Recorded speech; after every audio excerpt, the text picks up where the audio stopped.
Hello. आज हम जो चीज़ पढ़ने जा रहे हैं, ध्यान देना है। लास्ट लेक्चर में हम लोगों ने क्या पढ़ा था?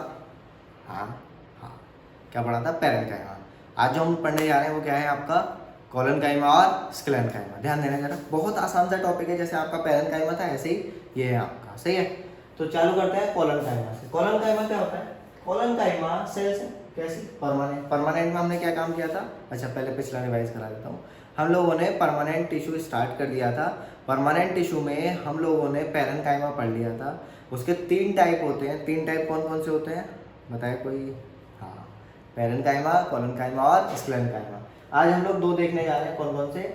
हाँ, कोलेनकाइमा और स्क्लेरेन्काइमा। कोलेनकाइमा क्या होता है? कोलेनकाइमा लिविंग सेल्स होती है। सबसे इंपॉर्टेंट बात, कोलेनकाइमा कैसी सेल्स होती हैं? आपकी लिविंग सेल्स होती हैं। और ये कोलेनकाइमा आपकी अलग अलग शेप की हो सकती हैं, जैसे कि ओवल और हाँ पॉलीहेड्रल। पॉलीहेड्रल को आप पॉलीगोनल बोल सकते हो। एग्जांपल से आप यहाँ पे कोई भी हेक्सागन वगैरह बना सकते हो, सही है। कुछ भी ऐसा करके टेढ़ा पेढ़ा सा कुछ भी ऐसा शेप बना दो आप आराम से, ठीक। तो ये आपका हो गया क्या? पॉलीहेड्रल शेप, ये होगा सही। सबसे इंपॉर्टेंट बात क्या होता है कि इसकी जो सेल वॉल होती है वो कॉर्नर पे से थिक हो जाती है, मोटी मोटी हो जाती है। सेल वॉल कैसी हो गई? थिक। पहली बात लिविंग सेल्स है। दूसरी बात सेल वॉल कैसी हो गई? थिक हो गई। कॉर्नर पे से कैसी हो जाती है? थिक, मोटी मोटी हो जाती है। नेक्स्ट, समझ में आया? चलो आगे चलते हैं। इतनी चीज क्लियर है ना? यहाँ पे फिट करना है पूरा अच्छे से। चलो आगे चलते हैं। फिर उसके बाद क्या हुआ? कोई बताएगा? लिविंग्स हो गई। इनका काम क्या होगा? इनका काम होगा, जब देखो सेल वॉल थिक होती जा रही है, यानी कि कॉर्नर पे से, तो जो नया स्टेम डेवलप हो रहा है उसको सपोर्ट देने का काम, यानी कि मैकेनिकल स्ट्रेंथ देने का काम कौन करेगा? आपका कोलेनकाइमा करता है। कौन करता है? कोलेनकाइमा। तो मैकेनिकल सपोर्ट, और साथ में इसकी जो मैकेनिकल सपोर्ट होती है वो साथ में फ्लेक्सिबिलिटी भी देती है। ऐसा नहीं होता कि एक साथ, एक तो मैकेनिकल सपोर्ट आपकी जैसे वॉल है, वॉल को जैसे आप तोड़ोगे तो बिखर जाती है, टूट जाती है। लेकिन बहुत सारी जगह क्या होता है, जैसे आप उस पर फोर्स लगाते हो तो हिल जाता है ऐसे करके, ठीक है। तो क्या होगा? वो मैकेनिकल सपोर्ट के साथ साथ क्या प्रोवाइड कराता है? फ्लेक्सिबिलिटी भी प्रोवाइड कराता है। तो ये हो गया क्या? कोलेनकाइमा। एक बार फिर से रिपीट करते हैं। कोलेनकाइमा का शेप, हाँ सेल्स की बात करें, टिश्यू की बात नहीं करें। सिर्फ मैंने भी चीज़ बता चुका हूँ मैं आपको कि टिश्यू समझने के लिए सेल समझ लो, टिश्यू अपने आप समझ में आ जाता है ना। तो हमने क्या काम करना है? हाँ, क्या हमने क्या पढ़ा? शेप। शेप कैसा होता है इसका? बिल्कुल सही है। उसके बाद आपको क्या पढ़ना है कि कॉर्नर पे से क्या होता है इसका? सेल वॉल कैसी हो जाती है? थिक हो जाती है। दूसरी चीज, फंक्शन इंपॉर्टेंट काम है, ठीक है। फंक्शन क्या है? मैकेनिकल स्ट्रेंथ प्रोवाइड कराना और साथ में फ्लेक्सिबिलिटी भी प्रोवाइड कराना। कहाँ पाया जाता है? मोस्टली एक नए स्टेम में, जब एक नया स्टेम डेवलप होता है तब उस टाइम पे मैकेनिकल स्ट्रेंथ देने का काम कौन करता है? आपका कोलेनकाइमा करता है। ये चीज़ें समझ में आ गई। सबसे इंपॉर्टेंट बात जो बहुत ज़्यादा पूछी जाती है, जो कि है ये एब्सेंट होता है मोनोकॉट्स के अंदर। ये क्या होता है? एब्सेंट होता है मोनोकॉट्स के अंदर। समझना है मोनोकॉट्स क्या चीज़ है, क्योंकि अभी काफ़ी सारी चीज़ रह गई और डिटेल में देखना है तो हम लोग आगे पढ़ेंगे इसको, सही है। तो ये क्या हो गया आपका? मोनोकॉट। मोनोकॉट समझते हैं, जैसे लीव्स है, लीव्स की तरह ही सीड के अंदर, सीड है, जैसे मैं एक सीड बनाने की कोशिश करता हूँ, तो सीड में डेवलपमेंट हुआ, तो डेवलपमेंट के टाइम पे सीड में लीव्स फॉर्म होती है, इस तरीके से पत्तियां सी बनती है, सही है। तो इनको बोलते हैं कॉटिलिडॉन। क्या बोलते हैं इनको? कॉटिलिडॉन। तो अगर ऐसी एक पत्ती डेवलप हो तो ऐसे प्लांट्स की कैटेगरी को बोलते हैं क्या? मोनोकॉट्स। उसको पूरा बोले मोनोकॉटिलिडॉन्स, ठीक है। और अगर 2 तो डाई लग जाएगा। मोनो का मतलब एक, डाई का मतलब 2। तो मोनो कॉटिलिडॉन यानी कि एक पत्ती वाला, और डाइकोटिलिडॉन यानी कि 2 पत्ती वाला। इसमें 2 है तो ये डाइकॉट का हो गया, सही है। तो ऐसे को क्या बोलते हैं आप? मोनोकॉट्स और डाइकॉट्स। इसके बाद आ जाओ आप सीधा किस पे? एग्जांपल। मोनोकॉट का एग्जांपल आप लिख सकते हो यहाँ पे, क्या है? राइस और व्हीट, ठीक। इतना सा हो गया। आगे चलते हैं। अब आ जाओ किस पे? स्क्लेरेन्काइमा। स्क्लेरेन्काइमा की बहुत अच्छी खासी बात यह है कि कि ये मैकेनिकल सपोर्ट यानी कि रिजिडनेस प्रोवाइड कराती हैं पूरे। आपने बड़े बड़े स्टेम देखे होंगे बड़े बड़े पेड़ों के, वो क्या होता है, क्या फ्लेक्सिबल होता है ऐसे करके हिलते रहते हैं? नहीं ना, वो क्या होता है, ठोस एकदम रिजिडनेस होती है उनमें, यानी कि वो फ्लेक्सिबल नहीं होते, उनके अंदर इलास्टिसिटी बिल्कुल खत्म सी होती है।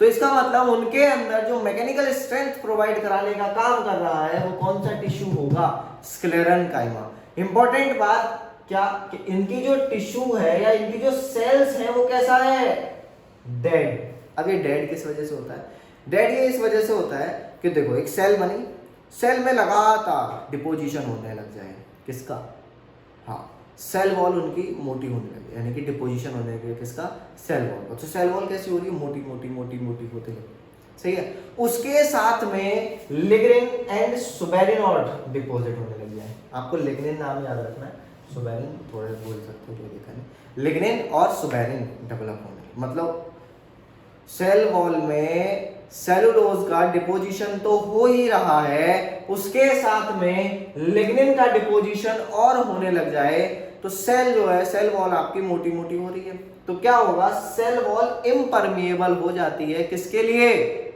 वाटर के लिए। तो सेल वॉल इम्परमिएबल हो गई वाटर के लिए, और धीरे धीरे करके प्लाज्मोलाइसिस का प्रोसेस होता है, सेल क्या हो जाती है, मर जाती है, ठीक है। तो सेल क्या होगी, इसके अंदर जो सेल्स होती हैं वो कैसी होती हैं, डेड। क्यों होती है, क्योंकि इनकी सेल वॉल कैसी हो जाती है, थिक। थिक क्यों होती है, क्योंकि यहाँ पे डिपोजिशन होता है सुबेरिन और लिग्निन का। हाँ ये भी ध्यान रखना, सेलुलोज का भी होता है, कभी ये भूल जाओ। फंक्शन मैं आपको सबसे पहले फंक्शन ही बताया था। फंक्शन क्या है, मैकेनिकल सपोर्ट। कहाँ पाया जाता है भाई, स्टेम में पाया जाएगा, रूट में पाया जाएगा, ठीक है। हार्ड कवरिंग, सीड की हार्ड कवरिंग में भी क्या पाया जाएगा, आपका स्क्लेरेनकाइमा पाया जाएगा। यहाँ तक क्लियर। ये दो तरीके का होता है, एक तो फाइबर और एक कौन सा, स्क्लेरिड। फाइबर और स्क्लेरिड, समझना, फाइबर और स्क्लेरिड। फाइबर की शेप, फाइबर कैसा होगा भाई, लॉन्ग होगा, पॉइंटेड होगा, कुछ कुछ इस तरीके से बनाने की कोशिश करें। ये लॉन्ग और पॉइंटेड हो गया, सही है। और ये सिलेंड्रिकल पॉलीहेड्रल, आपने अभी कैसे ही बना सकते हो, इसके आगे थोड़ा सा, ठीक है। ये क्या हो गया आपका, इतना समझ में आ गया। उसके बाद ये कहाँ पाया जाता है, ये पाया जाता है ओल्ड स्टेम्स के अंदर, ठीक है ना, मोस्टली ओल्ड स्टेम्स, स्टेम्स के अंदर।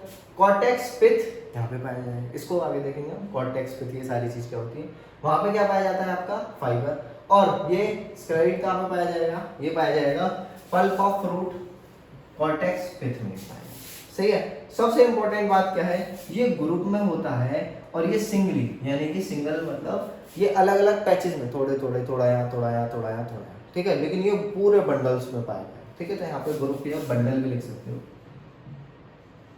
बंडल्स में ही पाया जाता है, और ये बंडल में नहीं पाया जाता, पैचेस में पाया जाता है, ठीक। ये कम हार्ड होता है और ये ज्यादा हार्ड होता है। इसका रीजन क्या होता है कि इनके बीच में सेल्स, मान लो ये सेल्स हैं, तो इनके बीच में जो सेल्स के बीच में जो स्पेस है ना वो ज्यादा होता है, और इनके बीच के जो सेल्स हैं उनके बीच में स्पेस क्या होता है, बिल्कुल नेग्लिजिबल, खत्म सा हो जाता है। यानी कि यहाँ पे बोल सकता हूँ मैं एब्सेंट, और यहाँ पे बोल सकता हूँ क्या, प्रेजेंट। क्या चीज, इंटरसेलुलर स्पेस,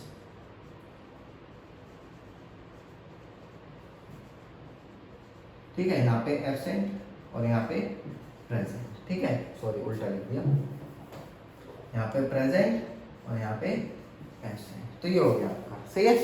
तो ये क्या हो गया आपका, स्क्लेरेनकाइमा। याद करने के लिए फटाफट से मेरे साथ एक बार और रिपीट कर सकते हो। Sclerenchyma function, mechanical support. अच्छा, मैकेनिकल सपोर्ट विद फ्लेक्सिबिलिटी किसका फंक्शन है, फ्लेक्सिबिलिटी। आपको इलास्टिसिटी भी लिखा मिल सकता है कहीं पे, तो कंफ्यूज नहीं होना, सही। इतना क्लियर, यहाँ तक कोई दिक्कत। तो ये हो गया आपका। फिर उसके बाद फंक्शन क्लियर हो गया, कहाँ कहाँ पाया जाएगा, जहाँ पे हार्डनेस की जरूरत होगी, कहाँ पे, जैसे सीड कोट के ऊपर पाया जा सकता है, और बहुत सारी जगह है आपका स्टेम में, रूट में ये हार्ड होते हैं, तो वहाँ पे आपका स्क्लेरेनकाइमा पाया जाएगा। क्यों, क्योंकि हार्ड क्यों है, इनकी सेल्स कैसी होती है, डेड होती है। डेड क्यों है, क्योंकि यहाँ पे क्या हुआ, डिपोजिशन हो गया, किसका, लिग्निन का, सही है। ये दो तरीके के होते हैं, फाइबर और स्क्लेरिड। शेप इनका देखना है, कहाँ पाया जाता है, बंडल में होता है कि नहीं होता। फिर उसके बाद आगे चल के आपको कौन सा ज़्यादा हार्ड है, कौन सा ज़्यादा हार्ड नहीं है। सबसे अच्छी बात, हार्ड क्यों है, इंटरसेलुलर स्पेस की वजह से है, किसी में है किसी में नहीं है, ये आपको दिख गया। तो हम लोगों ने आज देखा कोलनकाइमा और स्क्लेरेनकाइमा, ठीक है। यहाँ तक चीज़ क्लियर हो गई होगी, किसी को डाउट नहीं है ना, चलो बहुत बढ़िया, ठीक है, चलो बढ़िया, थैंक यू।